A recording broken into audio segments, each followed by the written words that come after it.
Hai sahabat Nikifor, saya Riki Gunawan. Kali ini kita akan membahas tugas kontraktor. You can still go. I never answer to no, man, I still go. Go, go, go, go, go, go, go, go, go, go, go, go, yo, go, go.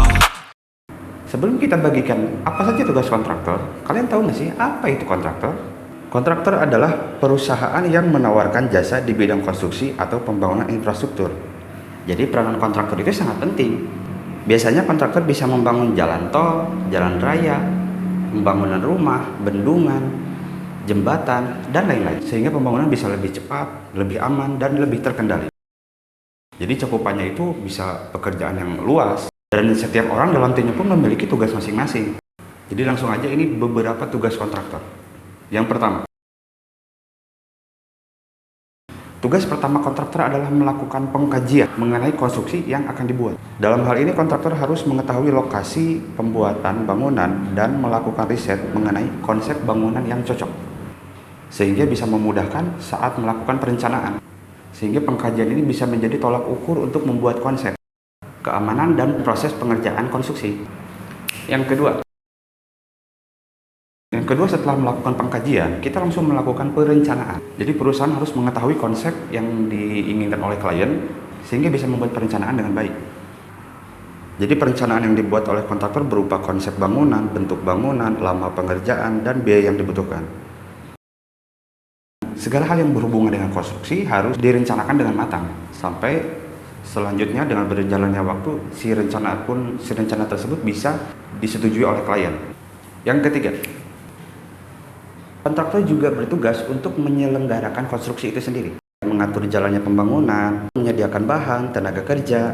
Jadi segala hal yang berhubungan dengan pembangunan telah diatur oleh kontraktor. Dalam proses pembangunan, kontraktor bertanggung jawab penuh pada setiap proses yang terjadi. Kontraktor yang mengatur jalannya pembangunan, memberi tugas pada pekerja, dan sebaiknya menyelesaikan proses pembangunan atau konstruksi secara tepat waktu. Yang keempat,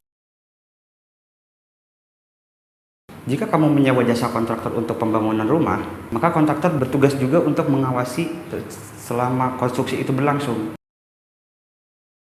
Pengawasan yang dilakukan yaitu mulai dari pengadaan bahan bangunan, proses pembangunan, hingga kesesuaian dengan waktu yang telah direncanakan. Jadi kontraktor harus bisa memastikan bahwa semuanya lancar, sudah melakukan tugas dengan arahan. Juga kontraktor harus mengawasi arah pembangunan yang dilakukan memiliki kualitas yang bagus dan tidak mengecewakan klien. Oke, segitu dulu mengenai pembahasan kali ini. Buat kalian yang ada masukan, kritik, atau saran bisa tulis di kolom komentar. Dan ini buat kalian yang membutuhkan jasa peliputan, review produk, review jasa UMKM kalian, bahkan untuk kalian yang ingin berkolaborasi dengan kami, bisa juga cek di kolom deskripsi kami. Saya Riki Gunawan pamit. Wassalamualaikum.